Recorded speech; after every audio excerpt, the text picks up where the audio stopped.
Okay, let's unpack this.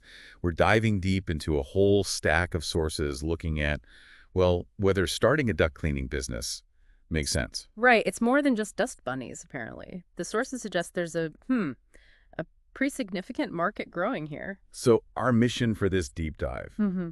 figure out if cleaning air ducts is a worthwhile venture right now. We'll pull out the key insights, maybe some surprising bits, straight from the material we've got. Exactly. And we'll start with the basics, like what is duct cleaning, really, and why is everyone suddenly talking about indoor air quality? Good starting point. Because the sources, they get pretty detailed, right? Market data, the pros, the Wow. cons. Yeah, they really lay it out. Potential upsides, sure, but also the challenges. And even who might be, a good fit for this kind of work. It's definitely more complex than it first seems. All right, foundation time. Uh, What do the sources actually say duct cleaning is? so at its core, it's cleaning out that whole network of air ducts in your HVAC system. Yeah. Okay. Heating, ventilation, air conditioning. And the sources explain that over time, all sorts of stuff collects in there. Dust, obviously, but also dirt, mold sometimes, allergens, bits of debris. And when that builds up, it's bad news. Yeah, it's not just messy. The sources point out it can actually restrict airflow, makes your system work harder than it needs to, and crucially, it can really impact the quality of the air you're breathing inside. Right, so it hits efficiency and health. It's not just like sticking a vacuum cleaner hose down the vent then. No, definitely more involved. The sources detail using powerful vacuums, yes, but often with special brushes or air agitation tools to really loosen the gunk off the duct walls. Okay, And it's not just the ducts themselves, they stress cleaning other parts too, the blower unit, the cooling coils, places where dirt and mold also like to hide. gotcha. And often there's a sanitizing step at the end to help knock back bacteria or mold growth. Makes sense. A full system clean. Yeah. Okay, now, the market. What are the numbers telling us? Is this a big industry? Surprisingly big. One source we looked at, Factamar, puts the global market for HVAC cleaning services at around, get this, $12.41 billion in 2024. 12 billion, wow. Okay, and growing. Growing steadily, they project it'll reach almost $19 billion, $18.91 billion by 2034. That's a CAGR, compound annual growth rate of about 4.3%. And why such growth? The sources link it directly to people just focusing more on keeping their HVAC systems maintained for efficiency, sure, but also for health. Okay, and did they look at the stuff used for cleaning too, like the chemicals? Yes, another source, Data Horizon Research, focused just on the chemicals market for duct cleaning. That was $9.6 billion in 2023. Were also huge. Right. And expected to hit $13.8 billion by 2033. Slightly faster growth there, actually 4.7% CAGR. They think that's driven by people wanting more advanced and often greener cleaning solutions. Interesting, so growth in the service and the products. Exactly, it's not just one thing. Okay, that market data definitely suggests there's something there. So who should be looking at this? Who's the ideal person to start this kind of business, according to the sources? Well, they paint a pretty broad picture. Aspiring entrepreneurs, obviously, people maybe already working in HVAC or just interested in it, Mm-hmm. folks focused on health, indoor air quality, even existing small business owners looking to add a service, or eco-conscious types wanting to offer green cleaning. Is it hard to get started? What's the barrier to entry like? That's a key point they make compared to some other industries. The sources suggest the barrier to entry in home services, including duct cleaning, is relatively low. Makes it accessible, potentially. Accessible. Let's dig into the pros then. Why would someone actually want to do this? What are the big advantages the sources highlight? Well, number one is probably demand. High demand. People are just way more aware of indoor air quality now and its health impact. The sources really hammer this point home. Yeah, and there was that EPA stat they mentioned, right? That really kind of nails it. Absolutely. They cite that U.S. Environmental Protection Agency finding indoor air can be 2 to 5 times more polluted than outdoor air. That alone, the sources argue, makes people look for solutions like duct cleaning. Wow. Especially, I guess, in newer homes that are built really airtight for energy efficiency. Exactly. You seal everything up, that air just keeps recirculating.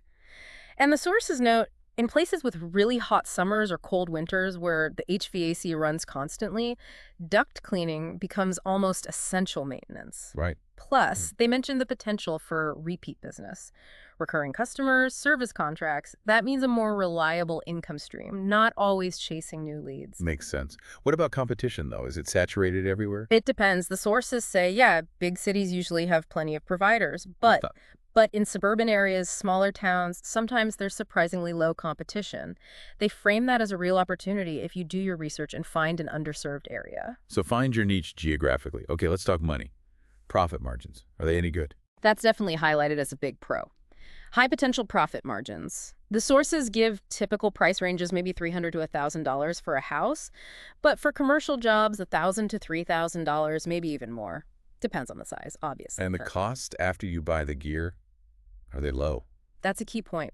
Once you've made that initial equipment investment, the day-to-day operational costs are supposedly pretty minimal compared to a lot of other businesses. And can you add extra services to make more per visit? Oh, absolutely. Upselling is big.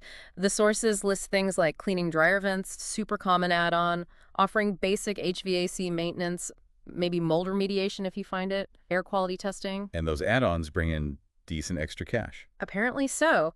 The sources suggest maybe $100 to $400 extra per residential job, $200 to $500 or more for commercial per upsell service. But they do add a caveat. Which is? Pricing isn't fixed, right? It depends heavily on your location, the property size, the specific services, competition, the economy, even the season.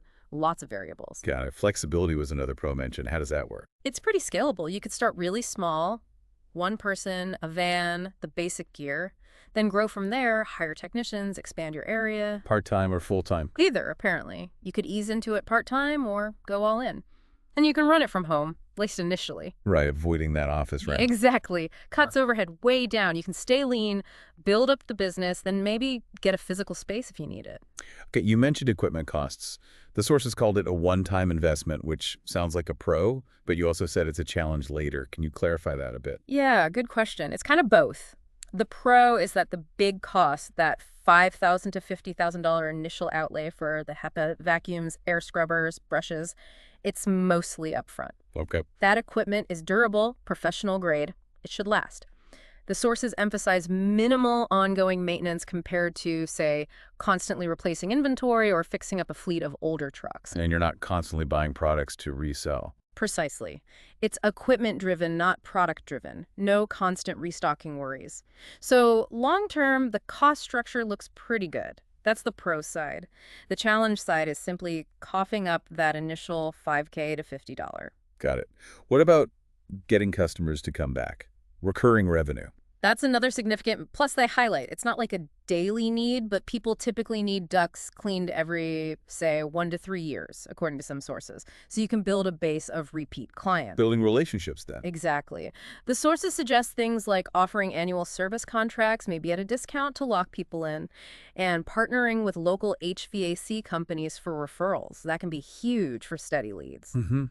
Tapping into their customer base. Right. Build stability. And the whole health and eco-friendly angle. That seems pretty current. Very much so. It's a strong selling point. Better air quality directly helps people, especially those with allergies, asthma, and you can lean into the eco side too. Offer green cleaning options. That appeals to a growing segment of customers and helps build your brand identity. And we touched on it, but that home-based option is a real leg up starting out. For sure. Massively reduced overhead. You can market online, Google, My Business, social media, a basic website. Manage it all leanly before you need a bigger setup. Okay, so lots of good reasons someone might jump into this. But nothing's perfect. What are the hurdles, the challenges the sources flag? Well, one big one is seasonality. Demand isn't always steady year-round. The sources say peak times are usually spring and fall. You know, when people are switching between heating and cooling. So summer and winter can be slow. Can be, yeah. So you need a plan for that. The sources suggest either offering other services that peak at different times or really focusing your marketing during those slower months to keep work coming in. Makes sense. What about expertise? Do you need special qualifications? That's another challenge, the need for proper training and certification. Customers, understandably, prefer certified pros. NADCA certification, that's the National Air Duct Cleaners Association, gets mentioned as a big plus for credibility. Right. And technicians need proper training, not just to clean effectively, but to do it safely, without damaging the duct or accidentally making the air quality worse. Okay, and we talked about the initial cost being a pro long-term, but it's also lifted as a challenge. Right, because that upfront $5,000 to $50,000, it's still a significant chunk of change to find when you're starting out. Even if it pays off later, getting that initial capital is a real hurdle. And there's a history in this industry, right? Does that cause problems? It definitely can. The sources are pretty honest about the fact that, yeah, there have been scams in duct cleaning in the past, blow and go operations, that kind of thing. So customers might be wary. Exactly, skeptical. So Oh. building trust is absolutely crucial. It means doing top-notch work, obviously, but also being transparent with pricing, clear communication, getting good reviews, building a solid reputation. How do you overcome that skepticism right away as a new business? Well, the sources suggest that certification helps a lot. Being NEDCA certified signals professionalism. Mm-hmm. Also, being really clear about your process, maybe using before and after photos where appropriate, providing detailed quotes up front. It all helps differentiate you from the bad actors. Okay. And the work itself, is it tough physically? Oh, yeah. Definitely not a desk job. The sources mention it's physically demanding, crawling in attics, crawl spaces, lifting heavy gear, so you either need to be physically up for it or factor in staffing costs to handle the labor. Right. And finally, even if there's demand, you still need to get the customers. Correct. Marketing isn't optional. You need strong, consistent marketing and lead generation. Even with market growth, you have to actively find clients. Like what kind of marketing? Local SEO is key, getting found online when people search nearby, running targeted ads, building word of mouth through great service, getting those online reviews. Lead gen is vital, especially to fill in those seasonal gaps. Okay, so weighing all the pros, the cons, everything the sources mentioned, what's the bottom line? Is this a good business to start? Well, based on everything we've read, the consensus seems to be, yeah, it can be. It can be viable, even profitable. But, and it's a big but, Depends on. depends on doing it right. Investing in good equipment upfront, really committing to marketing, and maybe most importantly, focusing intensely on building that customer trust, being reliable, transparent, doing quality work. If you nail those things, the sources suggest the flexibility and scalability are real pluses. Let's pull out a couple more quick insights from the FAQs and the sources. They talked about when duct cleaning is really worth it for a homeowner. Right, they suggest it's most beneficial if you can actually see dirt in the ducts, if you've just done renovations, if you have pets shedding a lot, or if people in the house have allergies or respiratory issues that seem worse indoors. In those cases, it can make a real difference. But there are downsides if it's done wrong. Absolutely crucial point. Besides just the cost, doing it improperly too aggressively, wrong tools could potentially damage the ducts or, ironically, stir up more dust and contaminants into the air. Really underscores needing qualified pros. And the best way to clean. What did they say was most effective? Generally, HEPA vacuum cleaning came out on top. Those high-efficiency particulate air filters trap tiny particles so you're removing the debris without spreading it around, often combined with things like brushes or air whips to loosen stuck-on stuff first. How often do people need it done? Every year. The typical advice seems to be every 3 to 5 years, but again, more often might be needed if you have pets, smokers, or bad allergies in the house. Regular inspections help decide. Okay. And lastly, there was that surprising comment about it being potentially recession-proof. Yeah, that was interesting. The idea is that because people see clean air and a comfortable home environment as pretty essential linked to health and well-being, they tend to keep spending on it even when money's tight. They prioritize it. Interesting angle. Yeah, less of a luxury, more of a necessity in some people's minds. So if we kind of zoom out, think about that EPA stat, again, indoor air potentially being way worse than outdoor, and how much we rely on these sealed HVAC systems now.